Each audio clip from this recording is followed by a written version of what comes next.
Fala pessoal, bom dia aí, tudo certo? Vamos seguir com a nossa aula, com o nosso assunto, né? Queda do Império Romano, tá? Então vamos terminar e a gente segue aí nas próximas videoaulas com outro assunto, tá? Então o que eu tinha falado para vocês, pessoal, a tensão lá nas fronteiras, né? A pressão dos bárbaros tinha aumentado em fins do século IV, antes, depois de Cristo. Certo? Então, esse problema das fronteiras ele se torna aí bastante crítico, né? Os hunos, por exemplo, que era um povo mongol, né, da Ásia Central, eles atravessaram as planícies da Rússia, certo? Não só atravessaram as planícies russas, mas eles começaram a pressionar os visigodos, né, que era uma tribo germânica que então migrara para o sudeste da Europa, certo? Apavorados aí com os hunos, certo?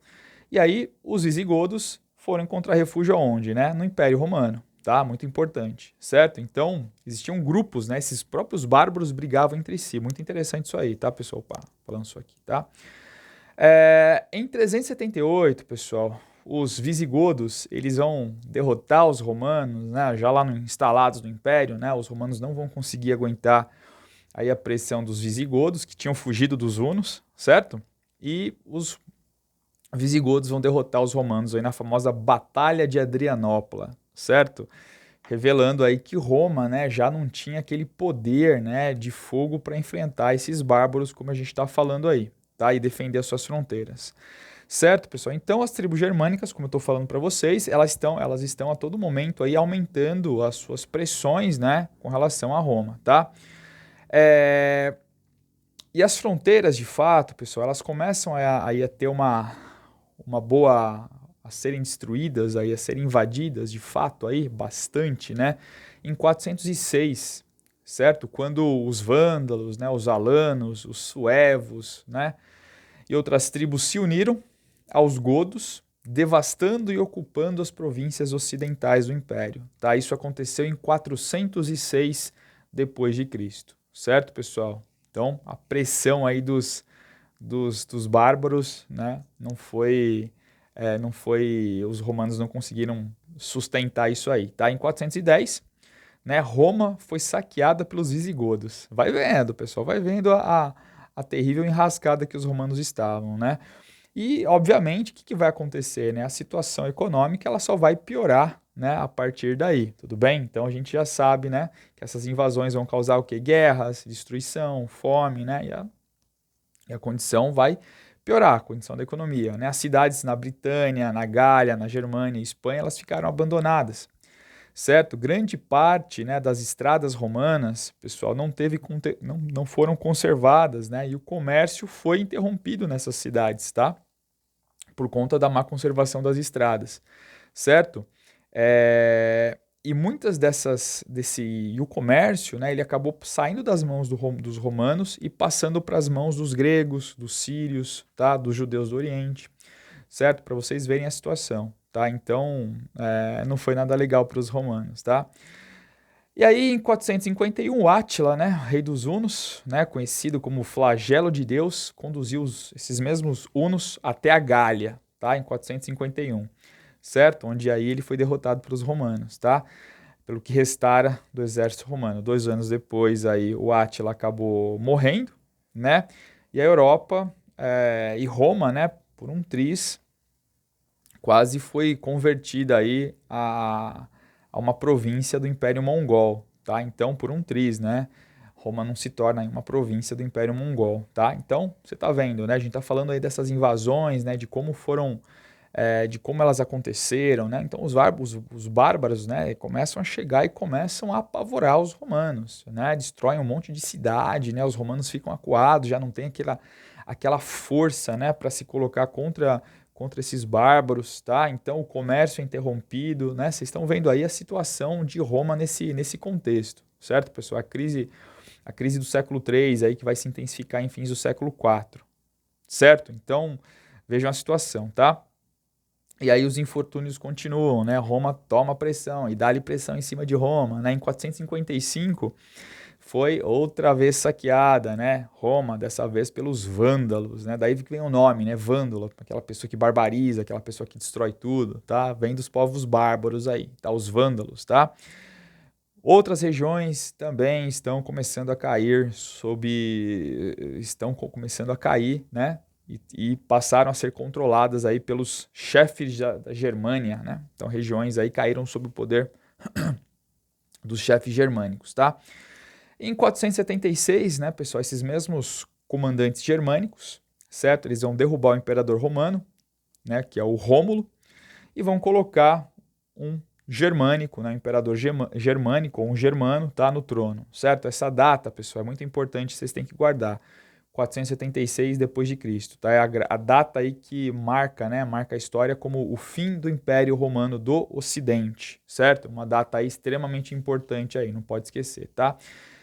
E aí, pessoal, é importante atentar para um detalhe. Se tem o Império Romano do Ocidente, e foi esse que caiu, foi esse que sofreu as invasões bárbaras, tá? Que sofreu as invasões dessas tribos, o lado oriental permaneceu, tá? Era uma região mais rica, né? Mais populosa, tinha sido menos castigada aí pelas guerras civis, tá? Menos expostas aí, uma região menos exposta às invasões bárbaras, certo? Ela conseguiu, né? O Império Romano do Oriente, né? Que depois viria a se tornar Império Bizantino, conseguiu permanecer aí incólume, certo? E aí durou, né? Vai durar esse Império Romano por algo em torno aí, por mais ou menos 1000 anos, tá?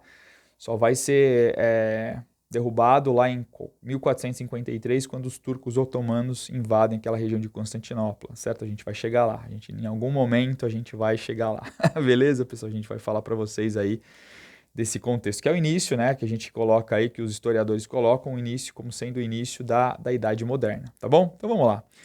Então, pessoal, para a gente dar um fecho aqui, né, no que a gente está falando, né? O que levou, de fato, o fim do Império Romano, né, pessoal? O que consagrou esse fim desse Império Romano, tá? Então, tem alguns fatores aí, certo? Que eu já falei, mas eu vou colocar aqui, vou fazer esse resumão aqui para a gente finalizar, né? Essa videoaula aí, tá? Obviamente, acabei de falar, né? A pressão exercida aí pelos povos bárbaros, ela foi aí algo bastante importante, né? Por quê? Porque agravaram os problemas internos de Roma, certo? Esses ataques dos bárbaros, certo? Deixaram aí várias regiões fronteiriças, né, empobrecidas, despovoadas, né? A guerra matou muita gente, tá? Muitas pessoas acabaram, em consequência da guerra, acabaram morrendo de fome também, não tinham o que comer, comiam terra, certo? Então, a situação, por conta das invasões dos povos bárbaros, deixou a situação do Império Romano, assim, caótica, certo? Esse é um fator aí que eu acabei de explicar para vocês, tá? Um outro fator, pessoal, importante, né? Como eu já vinha falando para vocês, eu já tinha comentado com vocês aí nos vídeos anteriores, mas só para fechar, né? A elite urbana, certo? Que era aquela elite, né? Que tinha uma história, que era a parcela da sociedade aí tradicionalmente responsável, né? Pela preservação, né? Da cultura greco-romana, ela se torna apática, né? Ela se torna desinteressada da vida pública, certo? É uma elite que vai se deteriorar aí ao longo do tempo, tá? Eles vão se preocupar muito mais com dinheiro, com influência do que propriamente com a civilidade, né? Com apego ao público, né? Com aquele senso, né? De civilizatório que os romanos tinham, tá? Isso vai acontecendo ao longo dos séculos, certo, pessoal? Então, né, essa apatia, né, esse desinteresse da elite política romana em tentar manter aí o império, tá? A gente viu, né, vários conflitos envolvendo inclusive os militares que começaram a brigar, né, também. Eu vou chegar lá, vou falar dessa crise do exército aí para vocês também, tá, pessoal? Bom, como eu falei, né, essa elite urbana, tá? Eles acabaram se isolando, né? Se isolando atrás das suas muralhas, né? Das suas propriedades aí, certo? E aí eles não fizeram nada para defender o império, certo? A população urbana, né? A massa da população também não estava muito interessada, certo? Em mover palha nenhuma para segurar a onda do Império, segurar essas invasões, tá? Eles evitavam, para vocês terem uma ideia, pessoal, eles começaram a evitar os serviços públicos, né? Com medo de serem convocados aí para o exército, sabe? Olha a situação, né? Isso os afastou do exército, isso os afastou da vida pública, né? Que tinha uma tradição de eficiência, lembra disso? Que teve aí uma tradição de eficiência durante grande parte aí do Alto Império, tá? As pessoas começaram a fugir, tá? Tanto por conta dos impostos também, né? Que eram cobrados aí, certo? Então, isso aconteceu, tá? Um detalhe interessante, pessoal, aqui foi que muitos agricultores, tá, que eram perseguidos aí pelo Estado romano e que faziam parte dessa massa da população, tá, eles passaram a ver os bárbaros não como inimigos, mas como libertadores, né? Os inimigos eram o Estado, né? Eram os imperadores corruptos, né? Eram os generais do exército que pressionavam e os maltratavam no exército, certo? Era a elite corrupta. Aí os bárbaros não, os bárbaros passaram a ser vistos como libertadores. Era melhor, né, se ligar aos bárbaros do que ficar preso a esse Estado romano corrupto, corrompido, apodrecido, certo? Então foi isso que aconteceu, né? Muitos desses agricultores aí acabaram se voltando né, para o lado dos bárbaros, tá? E aí, né, pessoal, com relação ao governo, tá? Um outro fator aí, com relação ao governo, né? O governo romano, os imperadores, como eu estava falando para vocês, também contribuiu para esse mal-estar, né? Para esse mal-estar da crise do império, né? Já no Baixo Império, certo? Então, como eu falei, devido às tendências, lembra que eu falei para vocês do Diocleciano, do Constantino, né? Tendências cada vez mais autoritárias, né? Autocráticas, centralizadoras, né? Essas medidas desses imperadores, né, mais rigorosos, centralizadores, autoritários, elas acabaram também ajudando a enfraquecer o espírito de vida pública, né, do império. Tá? Então foi algo que a gente deve colocar como um fator importante também para a crise do império. Tá? E aí, chegando aí no exército, né, a qualidade, como eu falei para vocês, né, dos soldados romanos, né, vinha de um tempo aí declinando, né, vinha de um tempo degringolando, decaindo, certo? E as legiões, obviamente, né, não estavam conseguindo defender as fronteiras, tá? Os soldados, eles perderam o compromisso, né, com a noção de civilidade, né, o amor à pátria. Lembra que eu falei para vocês, né, no início, lá na República, na expansão, isso era algo muito importante. O amor à pátria, essa lógica da civilidade, né, a noção de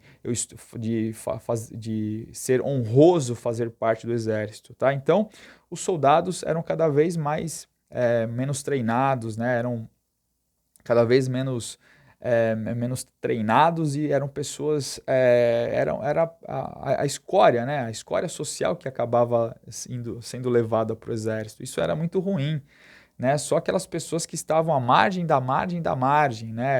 Eram pegos pelos generais e levados. E como que Roma conseguiria manter o exército funcionando? Que noção de civilidade ia ser, né? O exército, ele estava, como eu falei para vocês, né? Os soldados estavam interessados em dinheiro, tá? E para suprir essas necessidades de falta de pessoas dentro do exército, Roma acabou fazendo o quê? Os imperadores recrutando bárbaros, pois é, bárbaros, né? Que jogavam de ambos os lados, né? Quem pagasse mais, os bárbaros estavam indo, entendeu? Então, que qualidade vai ter um exército assim, certo? Nenhuma. Um exército cada vez mais, então, passou por essa crise, né? Essa crise de postura mesmo, de civilidade, certo? O exército inculto, o exército sem preparo nenhum, tá? E aí não tinha senso de lealdade nenhuma, né? Imagina um bárbaro, né? Um mercenário, que senso de lealdade que ele vai ter? Nenhum. Então essa crise dentro do exército também é muito importante a gente colocar, tá? E isso aí, né, pessoal, que a gente está falando, é óbvio, né? Isso vai gerar consequências econômicas, tá? Consequências econômicas que tem a ver com o quê? Com a diminuição da população. Então a população ela acabou diminuindo por conta das guerras, da peste, da fome que eu falei para vocês, tá? E consequentemente, o que aconteceu? Se tem menos pessoas, né, a demografia vai diminuir, tem menos trabalhadores na agricultura, certo? Produzindo, e menos pessoas, como eu falei para vocês, aí também no exército, tá? Então foi para a economia romana era algo tenso, né? E Roma não investia aquela outrora, aquela civilização moderna que tinha um sistema hidráulico, que tinha um sistema de esgoto, parou de fazer isso, parou de investir em tecnologia, né, em descobertas, né, para melhorar tudo isso aí, né, a vida nas cidades. Então não tinha mais isso, né? Então os romanos acabaram também sofrendo com essa falta de perspectiva, né, modernizadora, né, naquele contexto lá, tá? Então, para vocês verem a situação que chegou Roma, né? O único jeito, pessoal, desses trabalhadores aí, né, que eu falei para vocês, muitos perdiam suas terras, certo? Muitos acabavam aí, né, perdendo as terras também, certo? Só que o único jeito desses trabalhadores acabarem sobrevivendo naquele contexto, nesse contexto aí de crise, tá? Foi buscando a proteção dos grandes latifundiários, certo? Então eles acabavam se submetendo ao que queriam lá os grandes latifundiários, certo? Aos patrícios, vamos falar assim, né? Aquela elite agrária romana, certo? Então, inclusive, tá, muitos trabalhadores urbanos, eles passaram a sair da cidade, né, e se dirigir em direção ao campo. É o êxodo urbano, tá, para produzir. Lembra que eu falei para vocês que lá na República teve um aumento do número de escravos? Pois é, aqui no Império começou a faltar escravos, né, porque Roma não se expandiu, né, não se expandia mais, não tinha mais como fazer isso, porque quem fazia isso era o exército, e como eu acabei de falar, o exército está em frangalhos. Então o que começou a acontecer, né? Muitos trabalhadores urbanos começaram a ser recrutados nessas grandes propriedades para produzir comida, né, tendo em vista que já não tinha mais escravos. Então a crise do Império ela também foi uma crise na agricultura, crise de escravos, falta de escravos. Tá muito importante aí quando a gente compara as duas coisas, né? República, a crise também tem o fator aumento de escravos. Aqui no Império, né, no Baixo Império, a crise ela foi conduzida pela falta de escravos. Muito importante anotar isso aí, tá, pessoal? Então, e é nessa situação que surge aí uma coisa que se costuma chamar de colonato, tá? O que é isso? É quando esse trabalhador urbano volta para a terra, volta para o campo e ele se vê preso ao patrício, né? Ao senhor rural, lá, o dono da terra, certo? Ele acaba tendo que, né, prestar aí, né, pagar uma série de impostos, né? Ele vai ficar preso à terra e o único protetor, entre aspas, dele é esse senhor rural, tá? Para muitos, pessoal, esse colonato estaria na base, né, da origem do sistema feudal, que eu vou falar depois para vocês aí. Então, guarde isso aí. O colonato estaria na base, então, do sistema feudal, tá? E aí o que aconteceu? Nessas grandes cidades, ou melhor, essas grandes propriedades, tá? Se tornaram os centros do poder político. Olha só que interessante, né? Como é que foi o feudalismo? Vocês lembram, né? O senhor feudal controlava o feudo. Pois é. Então esses latifúndios, né, passam a se tornar o centro da vida política, né? O centro político aí, certo? Que não podia ser controlado pelo imperador, né? Tinham aí uma certa autonomia, tá? E a consequência disso foi que o centro de gravidade, né, havia se destacado, havia saído da cidade, que outrora havia sido grande, né, que outrora havia ali sido o ponto focal das discussões políticas, públicas, né, aquela parte, né, da civilidade romana. Então, nesse contexto, já as cidades vão perdendo importância para o mundo rural ganhar aí a importância, certo? Para esses latifúndios aí, tá? As propriedades agrícolas. Tudo bem, pessoal? Então é muito importante isso, certo? E assim, a gente sabe que essa conjunção de fatores, então, portanto, levou à queda, né, do Império Romano, e aí que seria substituído pelo sistema feudal, né? Vocês notem que eu não falei ainda do cristianismo. O cristianismo, como eu falei, vou falar de novo, ele também foi algo extremamente importante, um dos fatores que levaram à crise do Império. Vai ter um vídeo, um ou dois vídeos, tá? Que eu vou falar exclusivamente do cristianismo, certo? Que também foi importante. Ele nasce, né, dentro do Império Romano, ali na região da Judéia, certo? E com certeza o cristianismo ele vai também fazer parte do declínio do Império Romano, porque eu vou falar, né, como eu falei, como eu tô dizendo aqui para vocês, no próximo vídeo, tá? Um vídeo exclusivo sobre o cristianismo, certo? Ele vai começar a contestar aí o poder do imperador, certo? E vai também ajudar a minar as bases aí desse Império Romano, tá bom? Bom, para finalizar, como a gente sabe, né, os romanos deixaram aí um grande legado, né, para a civilização ocidental, né? O legado romano ele persistiu aí ficou aí na civilização por um bom tempo, certo? A começar pelo idioma, né, o latim, que depois serviria aí, né, foi a base da igreja, né, as missas eram rezadas em latim, os cantos, enfim, certo? O latim ele acabou sendo a base, né, religiosa, a base linguística, tá? Inclusive para muitas línguas, né, como o italiano, o francês, o português, o espanhol, o romeno, certo? O latim que era a língua dos romanos, né? Hoje é uma língua morta e hoje só se estudam em questões universitárias aí para uma perspectiva universitária, tá? Como eu já tinha comentado para vocês, né, o direito clássico, né, ele acabou também servindo aí de base, né, para os códigos de leis, tá, da maioria dos estados europeus, certo? E o próprio cristianismo, certo? Que surge no Império Romano e vai servir aí, né, vai ter influência aí de várias coisas de Roma, né, da organização estrutural romana, e vai também, a gente sabe, o cristianismo aí vai influenciar bastante aí depois da civilização ocidental, né? Afinal, é só olhar na quantidade de cristãos hoje que existem no mundo aí, certo? Das mais variadas tendências aí. Tá bom, pessoal? Então essa foi aí a aula. Terminamos Roma, chegamos ao final aí de Roma, certo? Vamos lá. Não, quer dizer, chegamos mais ou menos, né? Falta falar do cristianismo também, que é um assunto que eu estou deixando meio à parte, né? Para dar o foco, focalizar ele da maneira correta aí, tá bom, pessoal? Mas, assim, chegamos ao final, tá? De Roma, a gente vai começar a falar um pouquinho do cristianismo. E o cristianismo, né? Ele tem muito a ver com esse período que a gente vai falar na sequência, que é a Idade Média, tá? Então tem muito a ver, né? A igreja, o poder da igreja católica, tá? Então eu vou falar aí para vocês aí um pouquinho do cristianismo, tá bom, pessoal? Bom, agradeço aí o vídeo, pessoal. Muito obrigado aí por se inscreverem no canal. Muito obrigado mesmo, tá, pessoal? Cada dia o canal fica mais bacana, mais fortalecido, né? Cada dia tem mais inscritos. Eu agradeço muito aí a presença de vocês no canal, né, a visualização dos vídeos, certo? É por conta de vocês que o canal está crescendo e cada vez mais vai crescer, tá bom, pessoal? Beleza? Muito obrigado e a gente se vê numa próxima oportunidade. Beleza? Tchau, pessoal. Um grande abraço, um excelente dia, hein? Se cuidem, usem máscara e bola pra frente. Não deixem de estudar. Tchau, pessoal. Valeu.